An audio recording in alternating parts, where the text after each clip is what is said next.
Global competition college धावड़ा के online शैक्षणिक मंच पर मैं मुकेश बलारा आप सभी का हार्दिक स्वागत अभिनंदन करता। आज की क्लास को शुरू करते हैं।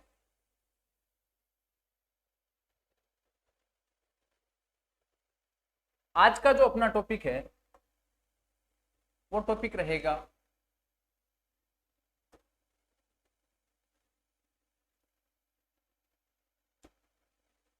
भूकंप।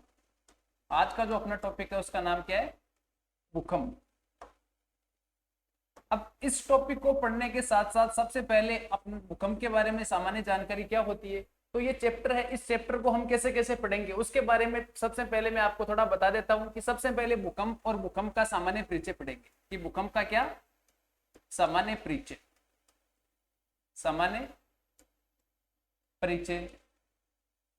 उसके बाद में पढ़ेंगे कि भूकंप के कारण, भूकंप के कारणों को पढ़ेंगे कि कौन कौन से ऐसे कारण हैं जिनके कारण धरातलीय भाग पर क्या होता है, भूकंप आता है। और ये कारण मुख्य दो प्रकार के होते हैं। पहले प्रकार का कारण है उसको बोलते हैं प्राकृतिक भूकंप के कारण, प्राकृतिक कारण, और दूसरा कारण है उसको बोलते हैं मानवीय कारण। कौन सा? मानवीय कारण, मानवीय कारण। उसके बाद में अपना तीसरा बिंदु होगा, उसमें होगा भूकंपीय तरंगे। भूकंपीय तरंगों को पढ़ेंगे। भूकंपीय तरंगे कितने प्रकार की होती है? मुख्यतया पी, एस व एल प्रकार की जो तरंगे होती है उन तरंगों के बारे में डिटेल से पढ़ेंगे। उसके बाद में अगला बिंदु आएगा, उसमें पढ़ेंगे भूकंप के प्रकार, भूकंप के प्रकार प्रकार और सबसे लास्ट में पढ़ेंगे भूकंप का, भूकंप का वैश्विक वितरण, भूकंप का वैश्विक वितरण। तो आज का जो अपना टॉपिक है उसका नाम है भूकंप। और भूकंप वाले टॉपिक को, इस पूरे पार्ट को हम कैसे पढ़ेंगे? सबसे पहले पढ़ेंगे भूकंप और भूकंप का सामान्य परिचय। जब ये पूरा हो जाएगा उसके बाद में दूसरा जो अपना टॉपिक आएगा वो है भूकंप और भूकंप के कारण। एक तो प्राकृतिक कारण है और दूसरा कौन सा कारण है? मानवीय कारण। अगला अपना बिंदु आएगा भूकंपीय तरंगे, पी, एस व एल, तीन प्रकार की जो तरंगे होती है उनके बारे में डिटेल से पढ़ेंगे। अगला है भूकंप के प्रकार, यानी कितने प्रकार के भूकंप आते हैं, वो भूकंप के प्रकार हो गए। उसके आगे चलते हैं तो भूकंप का वैश्विक वितरण, यानी विश्व के कौन कौन से ऐसे क्षेत्र हैं जहां सर्वाधिक विनाशकारी भूकंप आते हैं, जहां पर कम तीव्रता के भूकंप आते हैं, या ऐसे कौन से क्षेत्र हैं जहां पर बिल्कुल भूकंप नहीं आते हैं, इनके बारे में इस प्रकार पढ़ेंगे। तो आज का अपना टॉपिक है भूकंप, ये इस प्रकार पढ़ेंगे टॉपिक को। तो सबसे पहले शुरू करते हैं भूकंप का परिचय। क्या शुरू करते हैं? भूकंप का परिचय। भूकंप का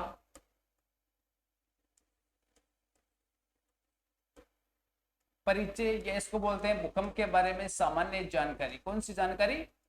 सामान्य जानकारी,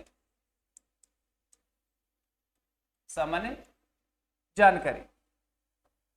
सबसे पहले इस चैप्टर को शुरू करने से पहले मैं आपको थोड़ा सा बता देता हूं कि पीछे की ओर चलते हैं, यानी पीछे की ओर चलते हैं और भूकंप के बारे में जानकारी प्राप्त करते हैं कि भूकंप कहां से आया। तो भूकंप के बारे में जानकारी प्राप्त करने के लिए मैं थोड़ा सा आपको पीछे ले चलता हूं। और सबसे पहले देखो, एक है भू आकृति। क्या होता है? भू आकृति। भू आकृति का शाब्दिक अर्थ क्या होता है? भू का मतलब होता है धरातल और आकृति का मतलब क्या होता है? यानी धरातल के ऊपर जो संरचनाएं बनती है उसको बोलते हैं भू आकृति।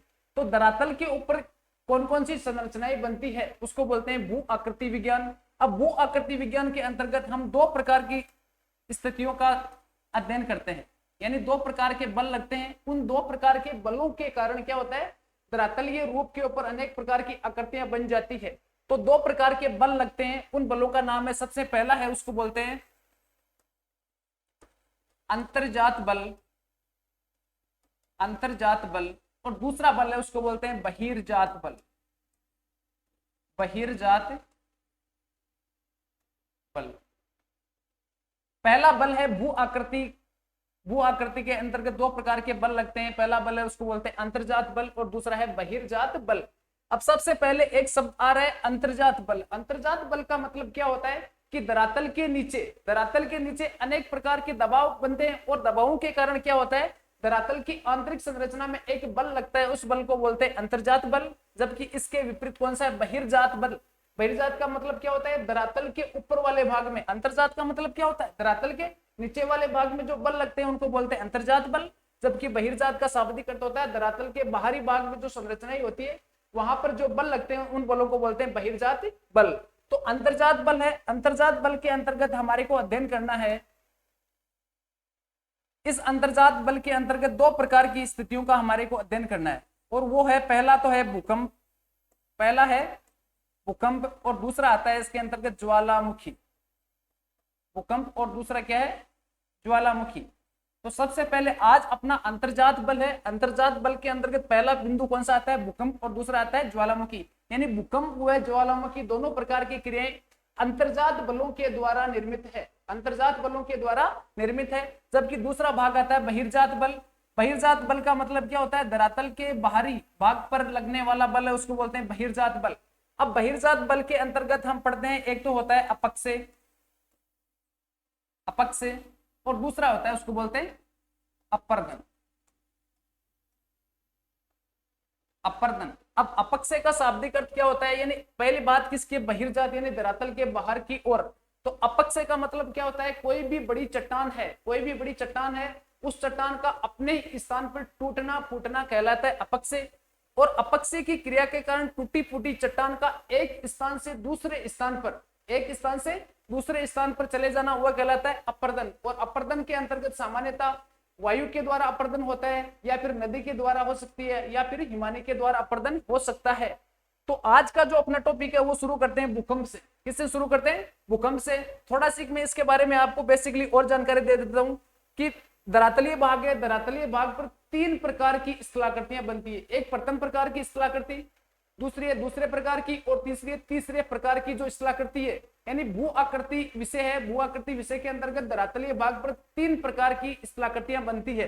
तो सबसे पहले है प्रथम प्रकार की स्थलाकृति। प्रथम प्रकार की स्थलाकृतियां, प्रथम प्रकार की स्थलाकृतियां। तो प्रथम प्रकार की स्थलाकृतियों के अंतर्गत हम शामिल करते हैं, इन स्थलाकृतियों के अंतर्गत आता है एक तो महाद्वीपों व महासागरों। एक नंबर की जो स्थलाकृति है उसको बोलते हैं प्रथम प्रकार की स्थलाकृति। तीन प्रकार की स्थलाकृति सामान्यतः अपने धरातलीय भाग पर बनती है। तो प्रथम प्रकार की स्थलाकृति है, उसके अंतर्गत महाद्वीपों व महासागरों का निर्माण होता है। अगला है द्वितीय प्रकार की, द्वितीय प्रकार की स्थलाकृतियां, द्वितीय प्रकार की स्थलाकृतियां। इन द्वितीय प्रकार की स्थलाकृतियों के अंतर्गत धरातलीय भाग पर, धरातलीय भाग पर पर्वत, पठार व मैदानों का निर्माण होता है। और तीसरे प्रकार की स्थलाकृति है उसको बोलते हैं तृतीय प्रकार की स्थलाकृति। तृतीय प्रकार की स्थलाकृति, स्थलाकृतियां। तो तृतीय प्रकार की स्थलाकृतियां हैं, इसके अंतर्गत दो प्रकार की क्रियाएं आती है। पहली क्रिया है उसको बोलते हैं अपक्षय, और दूसरा है उसको बोलते हैं अपर्दन, अपक्षय व अपर्दन। तो ये एक तो होगी आपकी प्रथम प्रकार की स्थलाकृति, और दूसरी कौन सी होगी, द्वितीय प्रकार की स्थलाकृतियां। इन दोनों प्रकार की स्थलाकृतियों को बोलते हैं रचनात्मक। कौन सी स्थलाकृति, रचनात्मक, या फिर एक नाम और मिलता है इसको निर्माणात्मक भी बोलते हैं, निर्माणात्मक स्थलाकृतियां। अब देखो रचनात्मक और निर्माणात्मक का शाब्दिक अर्थ क्या होता है। रचना का मतलब क्या होता है, नवीन संरचना का बनना। तो इस प्रकार की स्थलाकृतियां होती है उनको बोलते हैं रचनात्मक। जैसे इसका उदाहरण आप देख सकते हो, जैसे महाद्वीप है, तो धरातलीय भाग के ऊपर महाद्वीप का निर्माण हो रहा है, तो नई रचना या संरचना का निर्माण होता है। तो इसको बोलते हैं रचनात्मक श्रेणी। इसी प्रकार द्वितीय प्रकार की स्थलाकृति है, वहां पर क्या होता है कि पर्वत, पठार और मैदानी, इस प्रकार की स्थलाकृतियों का निर्माण होता है। धरातल के ऊपरी भाग में भी होता है, एक तरफ महाद्वीप है, दूसरी तरफ महासागर है। तो जैसे महाद्वीपीय भाग है तो स्थलीय भाग पर भी पर्वत का निर्माण होगा, जबकि महासागरीय भाग है वहां पर भी पर्वत का निर्माण होगा। तो जहां पर क्या हो रहा है, पर्वत, पठार व मैदानों का निर्माण महाद्वीपीय महासागरीय भाग पर हो रहा है, उसको बोलते हैं रचनात्मक या निर्माणात्मक स्थलाकृतियां। जबकि तृतीय प्रकार की स्थलाकृतियां हैं, इसके अंतर्गत आता है अपक्षय व अपर्दन, इनको बोलते हैं विनाशात्मक स्थलाकृति। इनको कौन सी स्थलाकृति बोलते हैं? विनाशात्मक स्थलाकृति। विनाशात्मक या विध्वंसकारी, विध्वंसकारी स्थलाकृति, स्थलाकृति। अब देखो इनको एक उदाहरण के माध्यम से समझते हैं। सबसे पहले अपना स्थलीय भाग है, मान लीजिए अपना स्थलीय भाग है। स्थलीय भाग पर क्या होता है, अनेक प्रकार के अंतर्जात बलों के द्वारा पर्वत, पठार व मैदानों का निर्माण होता है। पर्वत, पठार और मैदानों का निर्माण होता है, और वो कहां पर होता है? महाद्वीपीय भाग में हो सकता है और महासागरीय भाग पर भी हो सकता है। तो उसको बोलते हैं रचनात्मक या निर्माणात्मक। जब एक पर्वत का निर्माण हो गया, पर्वत में बहुत ऊंची संरचना बन गई, तो धीरे धीरे क्या होता है, वो संरचना धीरे धीरे टूटती जाती है, और टूटने के बाद में एक ऐसी स्थिति आती है कि पूरा का पूरा जो पर्वतीय क्षेत्र है वो पूरा का पूरा टूट जाता है, और एकदम पर्वतीय भाग क्या हो जाता है, एकदम सपाट हो जाता है। जिस प्रकार अपनी अरावली पर्वतमाला है, तो अरावली पर्वतमाला जिस समय अरावली पर्वतमाला की उत्पत्ति हुई थी, तब उसकी ऊंचाई बहुत अधिक थी, यानी कम से कम 2000 मीटर के समानांतर मीटर के समान उसकी क्या थी, ऊंचाई थी। लेकिन वर्तमान समय में उसकी ऊंचाई मात्र 930 मीटर हो गई, यानी 2000 से 930 आ गई, और आगे जाते जाते क्या होगी, उसकी वापस से जो ऊंचाई है वो कम होती जा रही है, लगातार कम होती जा रही है। और एक दिन ऐसा आएगा जब वो एकदम सपाट हो जाएगी, सपाट हो जाएगी। तो ये सपाट किस कारण हो जाएगी? अपक्षय व अपर्दन। अपक्षय व अपर्दन दो स्थलाकृतियां, इनको बोलते हैं विनाशात्मक या विध्वंसकारी। यानी रचनात्मक के द्वारा निर्माण होता है, जबकि यह आपकी तृतीय प्रकार की अपक्षय व अपर्दन है, ये क्या करती है, निर्माणात्मक स्थलाकृतियां, उनको वापस से तोड़ती रहती है और एकदम धरातलीय भाग को क्या करती है, समान कर देती है।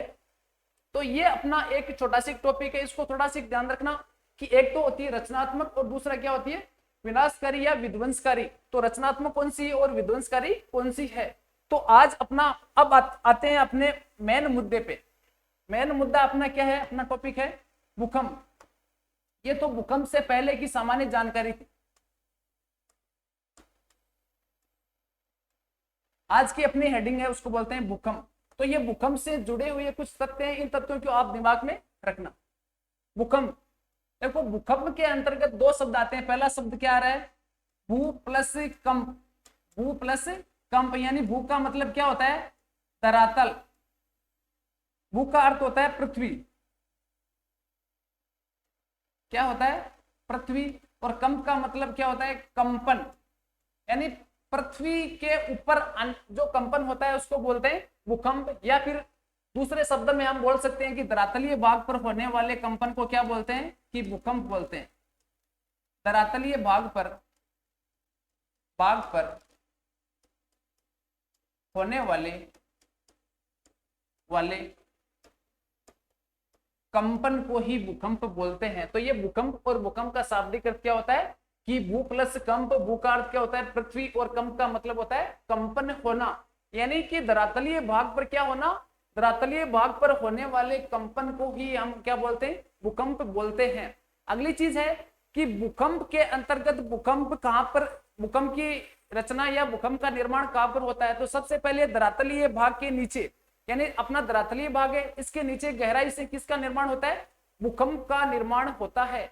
अगली बात यह है कि भूकंप के संबंध में आज तक हमें यह प्रमाण नहीं मिला है कि भूकंप का निर्माण कैसे होता है या फिर कौन से स्थान पर भूकंप आएगा। आज तक इसके बारे में स्पष्ट जानकारी हमें नहीं प्राप्त हुई है, स्पष्ट जानकारी हमें नहीं प्राप्त हुई है।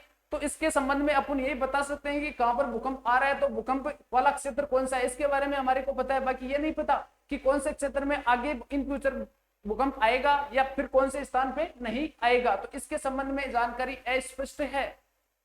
अगली चीज है कि भूकंप के अंतर्गत क्या होता है कि भूकंप एकदम अल्पकाल, यानी कुछ क्षण के लिए ही क्या होता है, धरातलीय भाग में क्या होगा, कंपन होगा, लंबे समय तक नहीं होगा, एकदम अल्पकालीन या कुछ क्षणिक भाग है, वहां पर क्या होगा, धरातलीय भाग पर कुछ हलचल होगी, उसी को अपन क्या बोलते हैं, यानी कि उस क्षेत्र में क्या आ रहा है, भूकंप आ रहा है।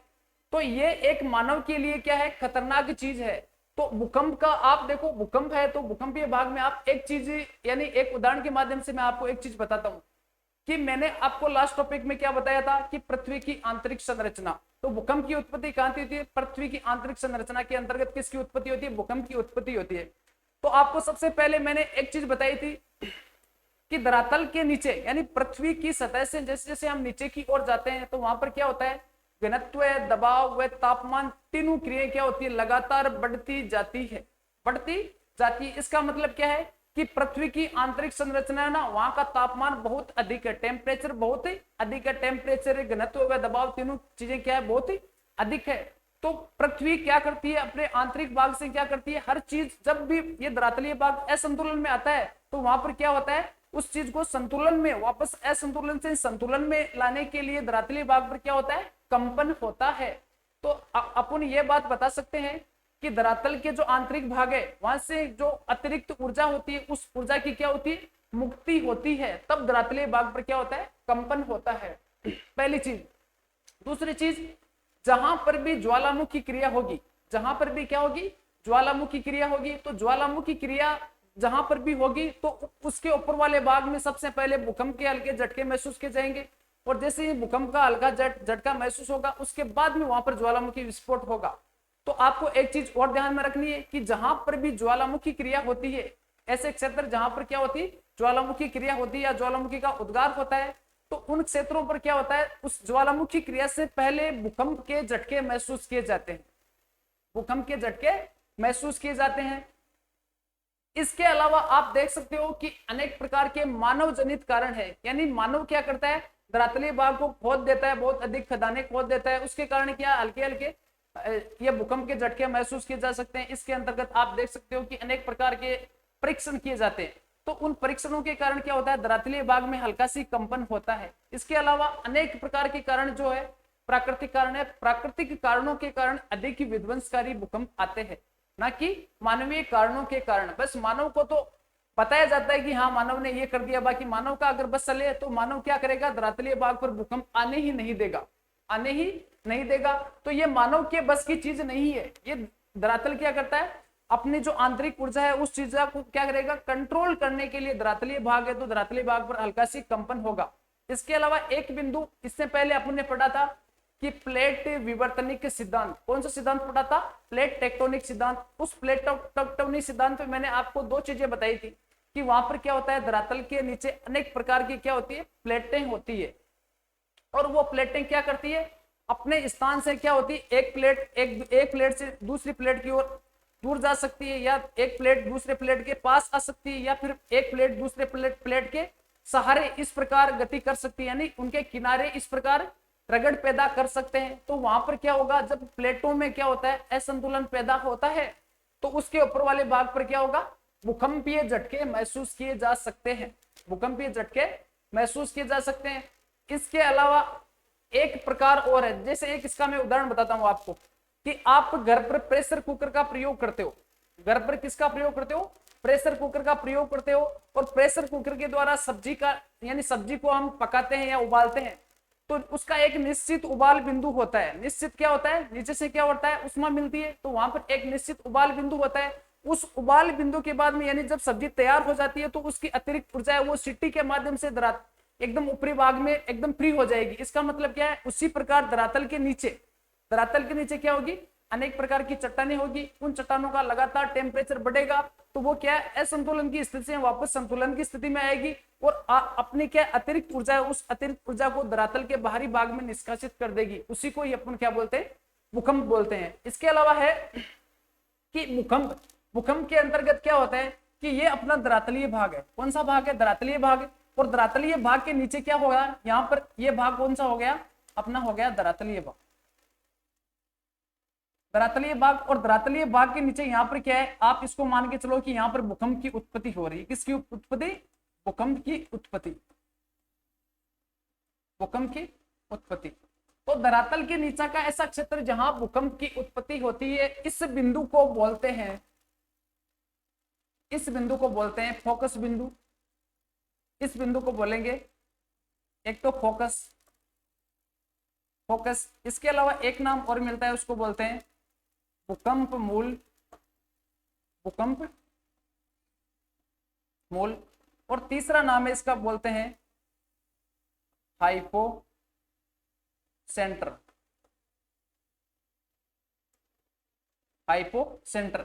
यानी जहां से भूकंप की उत्पत्ति होती है, भूकंप की उत्पत्ति होती है, ऐसा धरातल के नीचे वाला ऐसा भाग जहां से भूकंप की उत्पत्ति होती है, उस बिंदु को हम बोल सकते हैं फोकस बोल सकते हैं। इसके अलावा बोल सकते हैं भूकंप मूल, और एक नाम और मिलता है, उसको बोलते हैं हाइपो सेंटर, हाइपो सेंटर।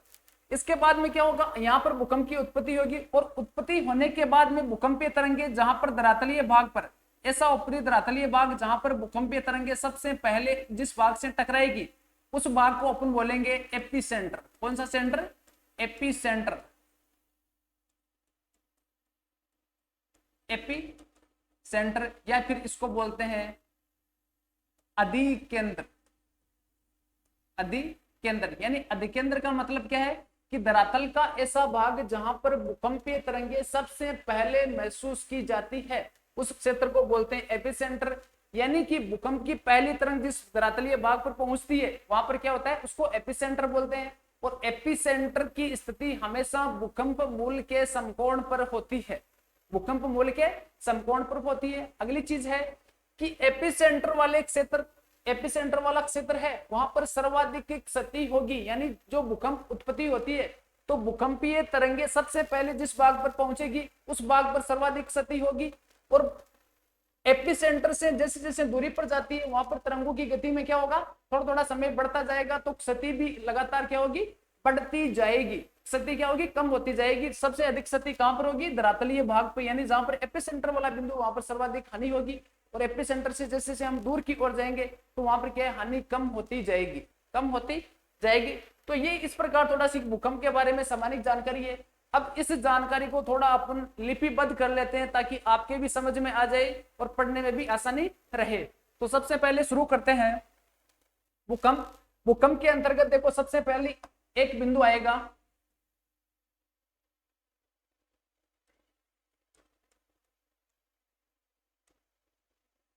धरातलीय भाग में होने वाले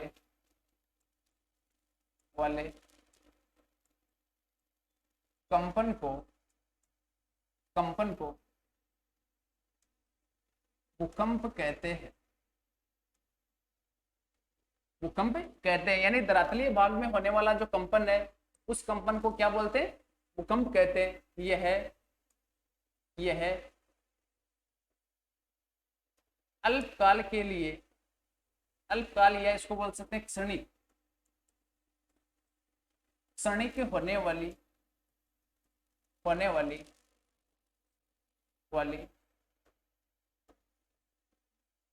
घटना है,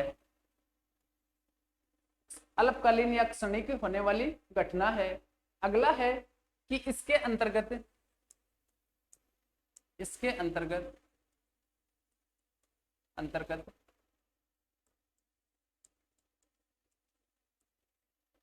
आकस्मिक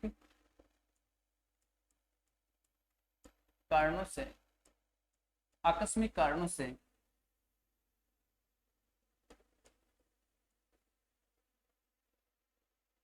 से धरातलीय भाग पर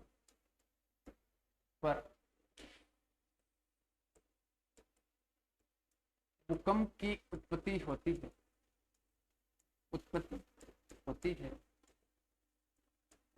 है। यह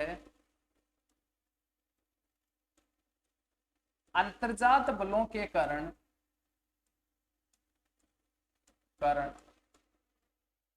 यह क्रिया होती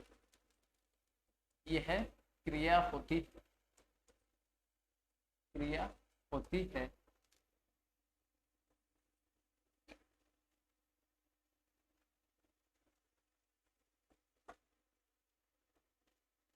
धरातल के नीचे नीचे गहराई वाला वह भाग जहां भूकंप की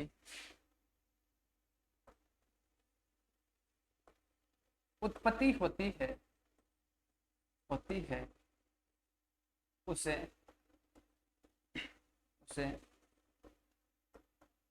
भूकंप मूल या फोकस या हाइपोसेंटर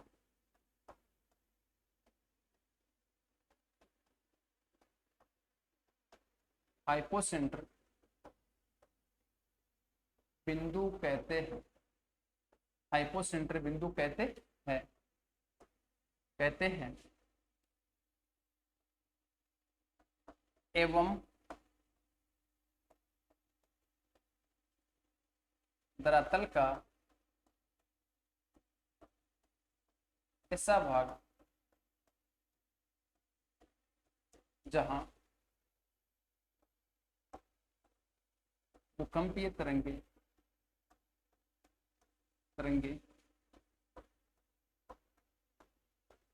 सबसे पहले पहुंचती है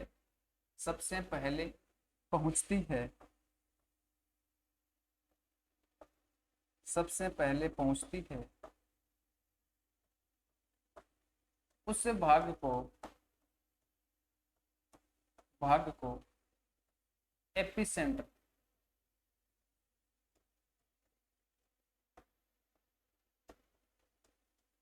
एपिसेंटर या अधिकेंद्र कहते हैं। एपिसेंटर या अधिकेंद्र कहते हैं।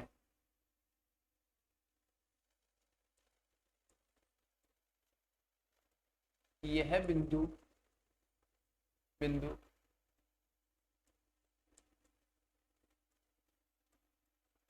भूकंप मूल के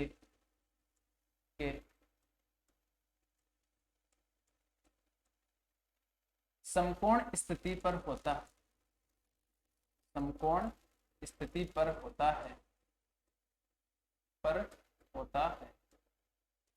है।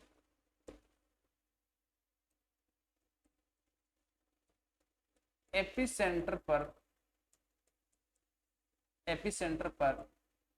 पर भूकंपीय तरंगों से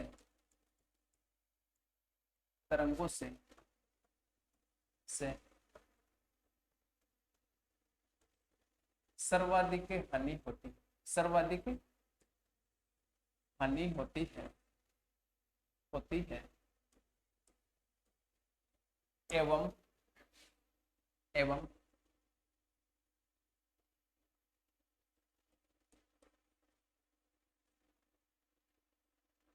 धरातलीय भाग पर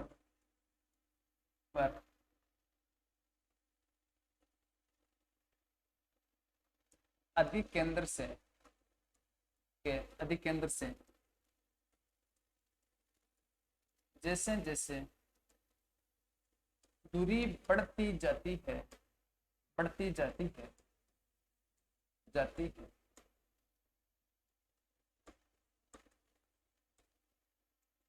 भूकंपीय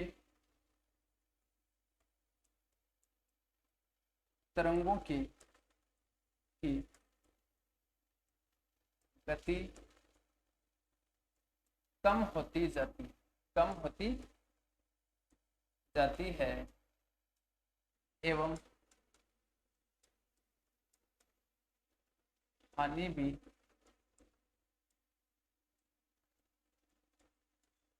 कम होती जाती है। इसके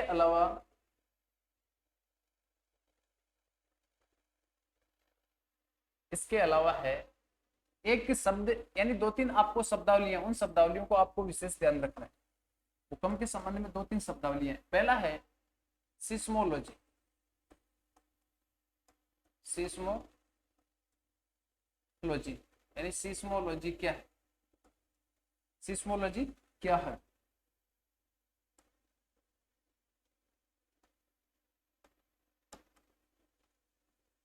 भूकंप विज्ञान के अध्ययन को,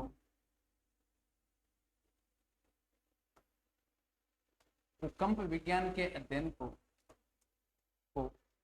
सिस्मोलॉजी कहते हैं, सिस्मोलॉजी कहते हैं। भूकंप विज्ञान के अध्ययन को क्या बोलते हैं? सिस्मोलॉजी कहते हैं। इसी प्रकार एक दूसरी शब्दावली है, दूसरी शब्दावली है जिसके अंतर्गत आता है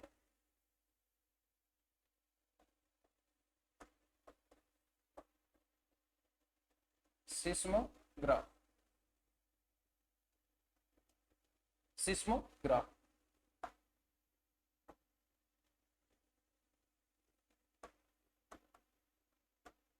भूकंपीय तरंगों की, भूकंपीय तरंगों की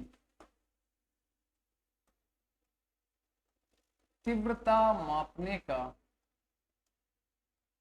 मापने का यंत्र है, तीव्रता मापने का यंत्र है। तीव्रता मापने का जो यंत्र है उसको बोलते हैं सिस्मोग्राफ। जबकि सिस्मोलॉजी क्या है? भूकंप विज्ञान के अध्ययन को सिस्मोलॉजी कहते हैं। दूसरा सिस्मोग्राफ। तो सिस्मोग्राफ क्या है? एक यंत्र है जो क्या करता है? भूकंपीय तरंगों की तीव्रता को क्या करता है? मापता है। भूकंपीय तरंगों की तीव्रता को क्या करता है? मापता है। आगे है कुछ शब्दावली और है, एक शब्दावली है, उस शब्दावली का नाम है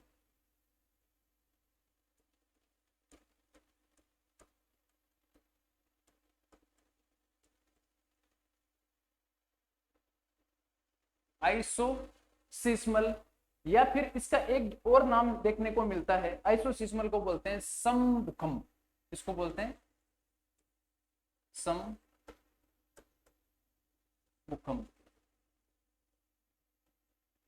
तो सबसे पहले आइसोसिस्मल क्या होता है? आइसोसिस्मल या समभूकंप क्या होता है कि धरातल का ऐसा क्षेत्र, धरातल का ऐसा क्षेत्र जहां पर समान भूकंपीय तरंगों की तीव्रता वाले भूकंप के झटके महसूस किए जाते हैं, उसको बोलते हैं आइसोसिस्मल। देखो एक डायग्राम के माध्यम से मैं आपको बताने की कोशिश करता हूं कि आइसोसिस्मल या समभूकंप का मतलब क्या होता है कि ऐसा धरातलीय क्षेत्र जहां पर समान तीव्रता वाले भूकंप आए, उसको बोलते हैं आइसोसिस्मल। अब समान तीव्रता के अंतर्गत क्या होता है कि जैसे आप अलग अलग स्थान ले सकते हो। आपने एक स्थान ये लिया, फिर आपने दूसरा स्थान ये ले लिया, फिर तीसरा स्थान ये ले लिया, फिर चौथा स्थान ये ले लिया। अब आपने जो पहला स्थान है, तो ये पहला स्थान है। इस पहले स्थान के अंतर्गत आप ये मानो कि ये कोई पाकिस्तान, ये पाकिस्तान का कोई स्थान है। दूसरा स्थान है ये कहाँ का है? भारत का है। तीसरा ये किसका है? नेपाल का है। और चौथा ये किसका हो गया? म्यांमार का, म्यांमार का। यानी 4 स्थान ले लिए। एक स्थान पाकिस्तान का है, दूसरा भारत का है, तीसरा नेपाल का है और चौथा किसका है? म्यांमार का है। तो सम भूकंप का मतलब क्या होता है? समान भूकंपीय तीव्रता, समान भूकंपीय तीव्रता। तो एक स्थान कौन सा है? पाकिस्तान वाला है, दूसरा भारत वाला है, तीसरा किसका हो गया? नेपाल का, और चौथा किसका हो गया? म्यांमार का। तो ये 4 क्या है? 4 क्षेत्र है। चारों क्षेत्रों पर क्या है? एक समान गति के भूकंप के झटके महसूस किए जाते हैं। यानी कि पाकिस्तान में जो भूकंप आएगा उस भूकंप की जो गति होगी या आवृत्ति होगी वो होगी 7। भारत में आएगा उसकी भी गति या आवृत्ति क्या होगी? 7। नेपाल में आएगा उसकी गति भी 7 होगी, और म्यांमार में आएगा उसकी गति भी 7 होगी। तो इस प्रकार ये आपके भूकंप है। तो इन भूकंपों को मिलाकर एक रेखा खींची जाएगी। समान भूकंपीय तरंगों को मिलाकर खींची जाने वाली रेखा को क्या बोलते हैं? आइसोसिस्मल रेखा। इस प्रकार की ये रेखा है, इस प्रकार की एक रेखा है। इसका मतलब क्या होता है? समान भूकंपीय तीव्रता वाले स्थानों को मिलाकर खींची जाने वाली रेखा को क्या बोलते हैं? समभूकंप रेखा। इसको लिख लेते हैं, समान भूकंपीय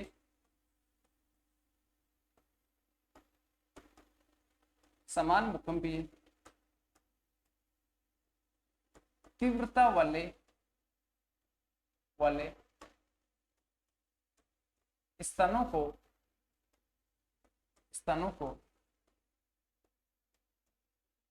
मिलाकर खींची जाने वाली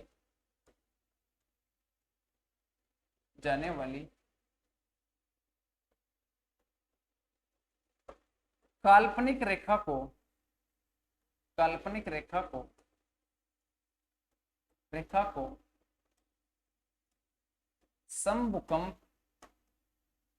समभूकंप या अंग्रेजी में इसको बोलते हैं आइसोसिस्मल, समभूकंप या आइसोसिस्मल कहते हैं, आइसोसिस्मल कहते हैं। तो आपको इतना ध्यान रखना है कि अलग अलग, ये पाकिस्तान का कोई स्थान है, ये भारत का स्थान है, ये नेपाल का स्थान है, और ये किसका हो गया, म्यांमार या वर्मा का कोई स्थान है। तो ये स्थान अलग अलग स्थान है, और अलग अलग स्थानों पर क्या है, एक समान तीव्रता यानी एक समान गति के भूकंप के झटके महसूस किए जाते हैं।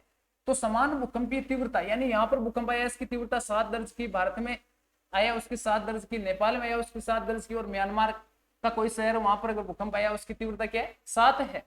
तो समान भूकंपीय तीव्रता वाले स्थानों को मिलाकर खींची जाने वाली जो काल्पनिक रेखा है उसको बोलते हैं समभूकंप रेखा या फिर आइसोसिस्मल। इसी प्रकार एक रेखा और है, उसको बोलते हैं, ये आइसोसिस्मल था। अब दूसरी है, उसको बोलते हैं होमोसिस्मल।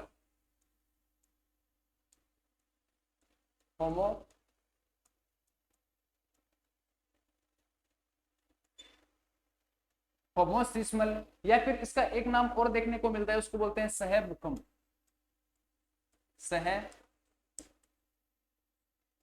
भूकंप। होमोसिस्मल या फिर दूसरा नाम क्या मिलता है इसका, सह भूकंप। अब इसका शाब्दिक अर्थ क्या होता है, वहां पर समान भूकंपीय तीव्रता वाले स्थान थे, और यहाँ पर ये आपके जो मैंने जो क्षेत्र लिए थे, अलग अलग क्षेत्र, जैसे पाकिस्तान, भारत, नेपाल और म्यांमार, 4 क्षेत्र लिए। चारों क्षेत्रों पर एक ही समय पर भूकंप आता है, गति अलग अलग हो सकती है, लेकिन एक ही समय पर आने वाली भूकंप के क्षेत्रों को जोड़ने वाली काल्पनिक रेखा को कौन सी रेखा बोलते हैं, होमोसिस्मल या सह भूकंप रेखा। जिस प्रकार एक क्षेत्र आपने ये ले लिया, एक क्षेत्र ये ले लिया, दूसरा क्षेत्र ये ले लिया, तीसरा क्षेत्र ये है, और चौथा क्षेत्र कौन सा है, ये ले लिया।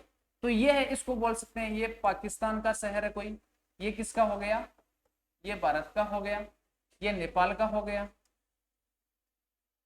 और ये म्यांमार का हो गया, म्यांमार का कोई शहर या स्थान ले लिया। अब होता क्या है कि यहाँ पर ये पाकिस्तान शहर है, ये भारत का है, ये नेपाल का है, और ये म्यांमार का है। लेकिन यहाँ पर क्या हो रहा है कि यहाँ पर जो भूकंप आ रहा है, उस भूकंप के आने का समय एक ही है, एक ही फिक्स समय। जैसे यहाँ पर भूकंप आया, उसका समय सुबह के 7 AM, फिर यहाँ पर भूकंप आया वही 7 AM पर आया, फिर नेपाल वाले स्थान पर आया वही 7 AM पर आया, और म्यांमार वाला क्षेत्र यहाँ पर भी 7 AM पर भूकंप आया। इसका मतलब क्या है कि इनको मिलाने के लिए एक काल्पनिक रेखा खींची जाएगी। उस प्रकार की रेखा को क्या बोलते हैं, उस रेखा को अपन बोलते हैं, कौन सी रेखा, होमोसिस्मल या सह भूकंप रेखा। इसका मतलब क्या है कि पाकिस्तान का शहर है, भारत, नेपाल और म्यांमार, ये स्थान सब अलग अलग है, लेकिन यहाँ पर जो भूकंप आ रहा है उस भूकंप की तीव्रता अलग अलग हो सकती है, लेकिन एक ही समय पर अपन को क्या ध्यान रखना है, उसमें और इसमें फर्क क्या है, इसमें एक ही समय की बात हो रही है, और वो पीछे वाला था, यानी एक ही समय का मतलब क्या है, होमोसिस्मल या फिर इसको बोलते हैं सह भूकंप। होमोसिस्मल या फिर इसको बोलते हैं सह भूकंप, यानी इसका मतलब क्या होता है कि एक समय पर पहुंचने वाली एक समय पर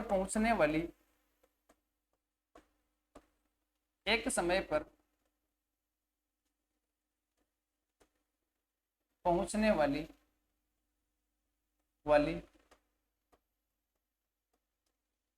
तरंगों को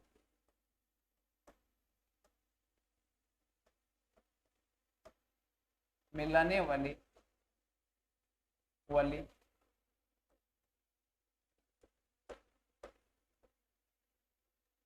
काल्पनिक रेखा को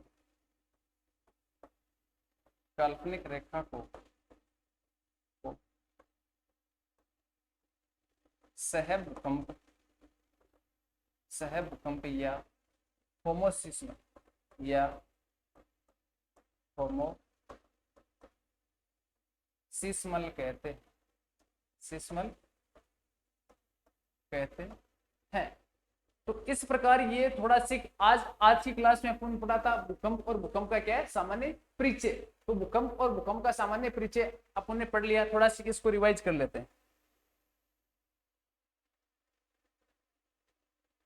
आज की क्लास मैंने यहां से शुरू की थी, सबसे पहले भूकंप और भूकंप का परिचय यानी सामान्य जानकारी। तो भूकंप वाला क्षेत्र है, यानी भूकंप को पढ़ने से पहले अपन को पढ़ना पड़ेगा भू आकृति। भू आकृति और भू आकृति पे दो प्रकार के बल लगते हैं। एक बल होता है उसको बोलते हैं अंतर्जात बल, यानी धरातल के आंतरिक भाग पर अनेक प्रकार के होते हैं बल लगते हैं, उसको बोलते हैं अंतर्जात बल। और अंतर्जात बल के अंतर्गत भूकंप और ज्वालामुखी पढ़ना पड़ेगा। तो अभी अपना टॉपिक है भूकंप और इसके आगे बाद में टॉपिक आएगा उसको पढ़ेंगे ज्वालामुखी। इसी प्रकार धरातल के बाहरी भाग पर जो दबाव लगता है या बल लगता है उसको बोलते हैं बहिर्जात बल। बहिर्जात बल के अंतर्गत एक होता है अपक्षय, एक होता है अपर्दन। अपक्षय का मतलब होता है किसी चट्टान का अपने स्थान पर टूट जाना, जबकि अपर्दन का मतलब होता है टूटी हुई चट्टानी भाग का एक स्थान से दूसरे स्थान पर चले जाना, वह कहलाता है अपर्दन।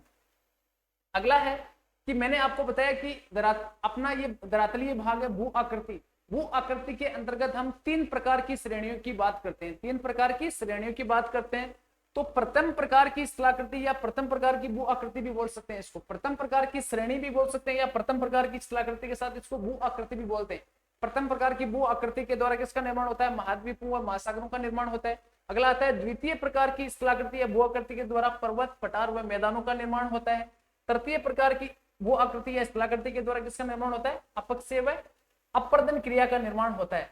तो प्रथम श्रेणी व द्वितीय प्रकार की श्रेणी है, इनके द्वारा इनको बोलते हैं रचनात्मक या निर्माणात्मक। यानी वहां पर क्या होता है, धरातलीय भाग पर क्या होता है, धरातलीय भाग हो सकता है महाद्वीपीय या फिर महासागरीय भाग हो सकता है। वहां पर क्या होता है, अनेक प्रकार की रचनाएं होती है, नवीनतम रचनाओं का निर्माण होता है, जिसमें पर्वत, पठारों और निर्माणों का मैदानों का क्या होता है, निर्माण या रचना होती है। जबकि इसके विपरीत क्या है, तृतीय प्रकार की स्थलाकृति है, वहां पर क्या होता है, अपक्षय व अपर्दन की क्रिया होती है।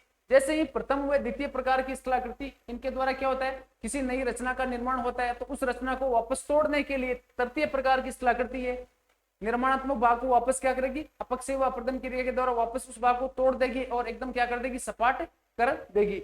तो तृतीय प्रकार की स्थलाकृति इसको बोलते हैं विनाशात्मक या विध्वंसकारी स्थलाकृति। आपने शुरू किया था भूकंप, तो भूकंप का शाब्दिक अर्थ क्या होता है, भू प्लस कंप, यानी पृथ्वी में कंपन, यानी धरातलीय भाग पर होने वाले कंपन को क्या बोलते हैं, भूकंप बोलते हैं। फिर एक डायग्राम के माध्यम से मैं आपको समझाने की कोशिश की कि ये भाग क्या है, ये अपना धरातलीय भाग है। धरातलीय भाग के नीचे एक ऐसा बिंदु जहां पर भूकंप की उत्पत्ति होती है, उसको बोलते हैं फोकस बिंदु या भूकंप मूल, या फिर इसको बोलते हैं हाइपो सेंटर। और धरातल का ऐसा क्षेत्र जहां भूकंप मूल से सबसे पहले भूकंपीय तरंगे पहुंचती है, उस बिंदु को हम बोलते हैं एपी सेंटर, या फिर अंग्रेजी में बोलते हैं उसको अधिकेंद्र, या फिर क्या होता है, एपी सेंटर। एपी सेंटर अगले आगे चीज है, इसको डिटेल से बताएगी। धरातलीय भाग में होने वाले कंपन को भूकंप कहते हैं। यह अल्पकालीन व क्षणिक होने वाली घटना है, यानी भूकंपीय जो घटना होती है वो कुछ समय के लिए ही होती है। ऐसे नहीं कि कई घंटों तक भूकंपीय स्थिति वो चलती रहे, नहीं। धरातलीय भाग में आकस्मिक कंपन होता है, ऐसे नहीं कि 1 घंटे तक भूकंप आता रहे ना, ऐसा कभी नहीं होता है। भूकंप कुछ मिनट, कुछ सेकंड के लिए आएगा, कुछ मिनट या फिर कुछ सेकंड के लिए आएगा, तो उसको बोलते हैं अल्पकालीन। और दूसरा क्या है, आकस्मिक कारणों के कारण धरातलीय भाग है उसमें एक कंपन होगा, उसको बोलते हैं भूकंप बोलते हैं। आगे है कि ये अंतर्जात बलों के कारण होता है। कौन से बल? अंतर्जात बल। मैंने अभी आपको बताया कि अंतर्जात बल का मतलब क्या होता है, धरातल के आंतरिक भाग पर लगने वाले बल, उसके अंतर्गत भूकंप व ज्वालामुखी। तो जहां पर भी ज्वालामुखी क्रिया आएगी तो उससे पहले वहां पर हल्का भूकंप का झटका महसूस किया जाएगा। तो अंतर्जात बलों के कारण ये क्रिया होती है। बाद में धरातल के नीचे का ऐसा गहराई का क्षेत्र जहां भूकंप की क्या होती है, उत्पत्ति होती है, उसको क्या बोलते हैं, उसको फोकस बोलते हैं, हाइपो सेंटर बोलते हैं, हाइपो सेंटर, या फिर इसको बोलते हैं भूकंप मूल। ये फोकस, हाइपो सेंटर या भूकंप मूल, ये एग्जाम की दृष्टि से बड़ा इंपॉर्टेंट है। कई बार ये फोकस बिंदु और दूसरा कौन सा होगा, एपिसेंटर, ये दोनों शब्दावलियां लिखी हुई होती है, लेकिन वहां पर ये पता नहीं रहता है कि क्या पूछ रहा है, भूकंप मूल के बारे में पूछ रहा है या फिर अधिक केंद्र के बारे में पूछ रहा है। तो हो सकता है जहां तक आप ये अंग्रेजी वाली शब्दावलियां हैं ये याद करने की कोशिश करें। भूकंप मूल और अधिक केंद्र है, इससे बेस्ट क्या है, फोकस याद करो या फिर हाइपो सेंटर, और एक भाग कौन सा, एपिसेंटर। तो एपिसेंटर धरातल का भाग है और हाइपो सेंटर कौन सा भाग है, धरातल के नीचे गहराई का ऐसा भाग जहां से भूकंप की उत्पत्ति होती है।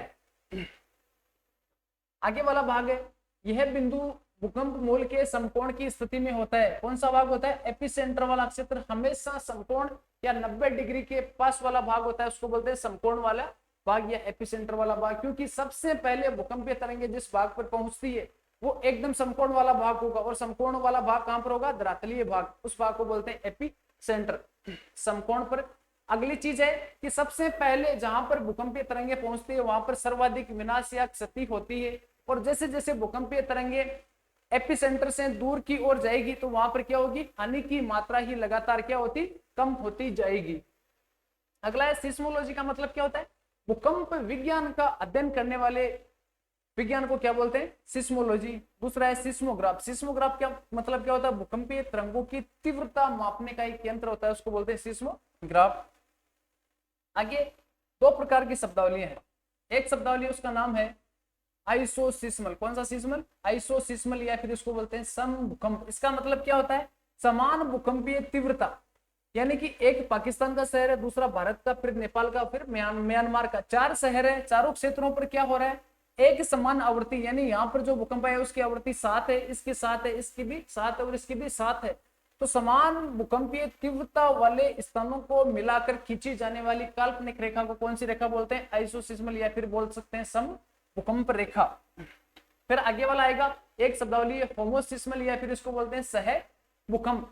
होमोसिस्मल या सह भूकंप का मतलब क्या होता है कि यहाँ पर जहाँ ये भूकंप वाला चारों क्षेत्र मैंने वही ले लिए, पाकिस्तान का है, भारत का है, नेपाल का है और म्यांमार के, चार क्षेत्र है, लेकिन इसमें और उसमें अंतर क्या है कि यहाँ पर जो भूकंप आ रहा है उस भूकंप की तीव्रता अलग हो सकती है, लेकिन एक ही समय पर आ रहा है।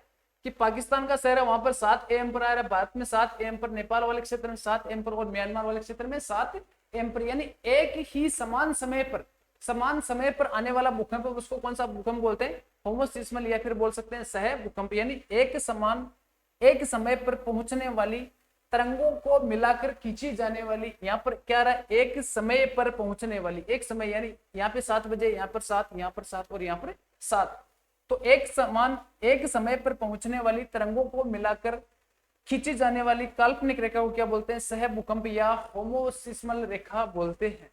यह आज की अपनी क्लास है। मैं आज की क्लास को यहीं समाप्त करता हूं। नेक्स्ट पार्ट है उसको अगली क्लास में पढ़ेंगे। थैंक्स।